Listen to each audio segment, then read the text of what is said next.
The sun wasn't even up yet when 5 patrol cars swarmed the quiet street like a pack of wolves, lights flashing, guns drawn, and inside that modest brick house at the end of the block, a 62-year-old black woman stood barefoot, calm as still water, staring down chaos with nothing but her voice and her rights. What happened next turned the entire city upside down. Just before sunrise, Margaret Lewis was pulled from her sleep by a deafening series of knocks at her front door. She glanced at the clock, 4:43 a.m. The house was still, save for the urgent pounding echoing through the walls. Her heart thudded in her chest as she slipped on her robe and moved toward the door. "Police, open up," a voice roared from outside. She froze for a second. No warning, no explanation, just chaos erupting on her doorstep. Margaret peeked through the peephole and saw flashing lights, drawn guns, and at least 5 officers positioned across her front lawn and porch like they were preparing to breach a criminal's hideout. But she wasn't afraid, she was alert. Margaret was no ordinary woman. She was a retired school teacher, a grandmother, and a quiet presence in her community. But most importantly, she was educated, especially when it came to her rights. She didn't open the door. Instead, she calmly unlocked her phone and began recording. "Do you have a warrant?" she asked firmly through the door. One officer stepped closer and yelled, "We need you to open the door now. This is a police raid." She kept her voice level. "Show me a warrant signed by a judge, and I will cooperate," she said. Her voice didn't shake, her hands didn't tremble. It wasn't that she didn't feel pressured. She just refused to bow to it. They didn't answer directly. Another officer chimed in, trying a more aggressive tone. "Ma'am, failure to comply could result in forced entry." Margaret pressed her phone closer to the glass window, capturing every word. "And if you force your way in without legal grounds, I hope you're ready to answer for it in court," she replied. She wasn't bluffing, and she wasn't stalling. She was protecting herself with the only weapons she had: knowledge, clarity, and calm. From behind her door, she could hear them talking among themselves, confusion, hesitation. One officer appeared to check his radio, stepping away from the porch. Something was wrong. They didn't seem sure they had the right house. The next move was calculated. She called 911 and reported a possible unlawful police action at her residence. When the dispatcher confirmed units were already at her address, she responded, "Yes, but they don't have a warrant, and I believe they're at the wrong house." That call alone may have been what saved her from a tragic mistake. Across the street, a neighbor had started filming from their window. Within minutes, that footage combined with Margaret's own was posted online. Eventually, after more confusion among the officers, one of them knocked again, this time less forcefully. "Ma'am, there seems to be a mix-up. We'll confirm and get back to you." No apology, no explanation, just a slow retreat back to their cruisers. Margaret stood in the middle of her living room, still recording, her breath steady. She hadn't just protected her home, she had stood up to the system alone, unarmed and unshaken. The next morning, Margaret sat at her kitchen table, sipping her coffee with a quiet determination. Her phone buzzed non-stop. Friends, neighbors, even distant relatives were calling. After seeing the videos online, the footage had gone viral overnight. Dozens of people shared clips of the incident, praising her calm and courage. Local news outlets picked it up within hours. Margaret's name was now trending on social media, and so was the phrase, "She asked for a warrant." But while the world reacted with admiration, Margaret felt something else on guard, not because of fear or embarrassment, but because of the system's carelessness. 5 armed men had come to her door without verifying an address. She could have been injured, or worse, and all it would have taken was one trigger-happy moment for her story to end in tragedy. Margaret wasted no time. She contacted her longtime friend and attorney Vanessa, who immediately set things in motion. They had no warrant, no explanation, and no right to be there, Vanessa said after reviewing the videos. Together they prepared a formal complaint against the police department and notified several civil rights organizations.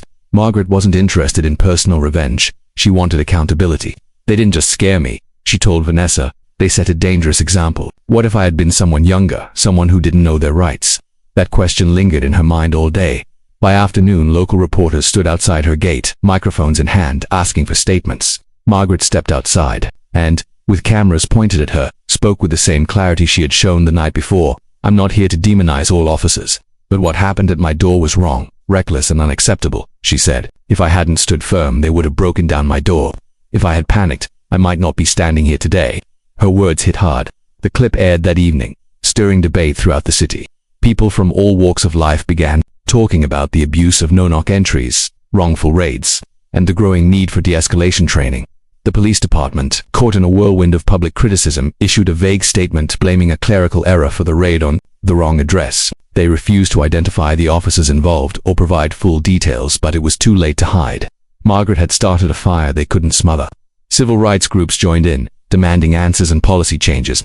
Margaret received invitations to speak at community meetings and legal panels. Though she was never one to seek attention, she understood the moment was bigger than her that night. As she sat by the window watching the quiet street outside, Margaret thought about the weight of what had happened. She had turned a moment of danger into a movement for justice, not by shouting, not by fighting, but by standing her ground with quiet power. She knew this was only the beginning. The city was watching, and Margaret was ready to make sure they didn't look away. In the weeks that followed, Margaret Lewis's life transformed from quiet retirement into a whirlwind of activism and public attention. She had spent decades teaching young people how to think critically, how to ask questions, how to stand up for themselves. But now, she was living out those lessons on a much bigger stage. Her front porch had become a gathering spot, a symbol of resistance and reason. Strangers drove across town just to leave thank you notes at her gate. Local activists reached out to her hoping to collaborate, and law students quoted her in class. What had started as an early morning violation of her rights was now evolving into something powerful, a community-wide demand for justice, reform, and respect. Margaret, always calm and focused, channeled the momentum with purpose. She began holding small legal awareness workshops in her home and local church, teaching people how to handle police encounters, how to ask the right questions, and how to document every interaction. "I'm not anti-police," she would say. "I'm pro-accountability, and I want us all to live long enough to tell our side of the story." Her sessions quickly filled up. Parents brought their teenagers. Seniors showed up with notebooks. Even off-duty officers quietly attended, curious to hear the woman who had diffused a raid with nothing but her voice and her knowledge of the Constitution. Meanwhile, pressure continued to build on the police department. Civil rights attorneys filed public records requests demanding to know who approved the raid, how the address had been confirmed, and why no one had knocked with a warrant in hand. The department's silence only fueled the outrage. Community leaders marched in front of City Hall. Protesters held up signs with Margaret's image and slogans like "Check the address" and "Our rights are not optional." The city mayor, initially hesitant to speak, eventually released a statement promising a comprehensive review of law enforcement procedures. But the public wanted more than promises, they wanted change. Margaret kept her focus on educating others. Every time someone asked how she stayed so calm that night, she smiled and answered the same way, because panic is their weapon. Calm is mine. Her courage began drawing national attention. A well-known journalist requested an interview. A Civil Liberties Foundation nominated her for a Community Hero Award. Yet through it all, Margaret remained grounded. "This isn't about fame," she told a reporter. "It's about making sure the next time someone knocks, the door doesn't have to be a battleground." Despite the growing attention, Margaret never lost sight of what truly mattered: empowering her community. She wasn't a politician, a lawyer, or a celebrity. She was a woman who had been underestimated, and who had used that moment to show what true strength looked like. With every passing day, her voice reached further, her message grew louder, and her influence became undeniable. Margaret wasn't just surviving the aftermath of a wrongful raid. She was leading a movement that no one saw coming. Months passed, and Margaret Lewis had become more than a symbol. She had become a force. The quiet woman who once lived a peaceful life in a modest brick house was now the voice behind a local rights movement that had shaken the city to its core. Her workshops had spread to other neighborhoods. Churches, schools, and community centers welcomed her with open arms. Everywhere she went, people thanked her not just for her bravery, but for showing them how to defend themselves with dignity and knowledge. She had taught them that power didn't always come from loud protests or angry confrontations.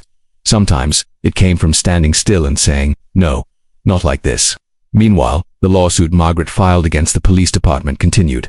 To move forward, her attorney Vanessa remained steady and fierce, pushing for more than just financial settlement. They demanded structural reform, mandatory body cam activation before approaching a residence, stricter warrant verification protocols, and required de-escalation training for all officers.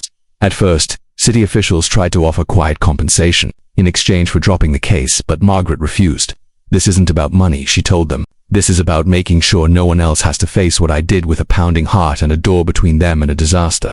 Finally, after weeks of legal pressure and unrelenting public scrutiny, the city gave in. They not only issued a public apology and admitted fault, but also passed a new set of laws unofficially dubbed Margaret's Standards.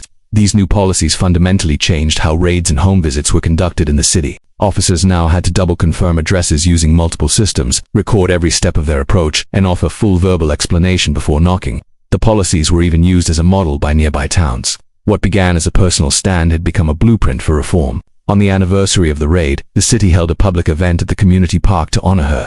Margaret stood at the podium with grace, wearing her signature calm expression.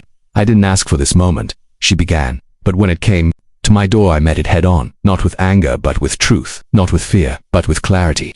I stood up for myself because I knew my rights, and now I stand here for all of us." The crowd erupted in applause, but Margaret didn't raise her voice or her arms. She just nodded, hands folded in front of her, as steady as ever. That night, Margaret returned home to her now famous porch. She sat in her favorite rocking chair, the breeze light, the neighborhood quiet.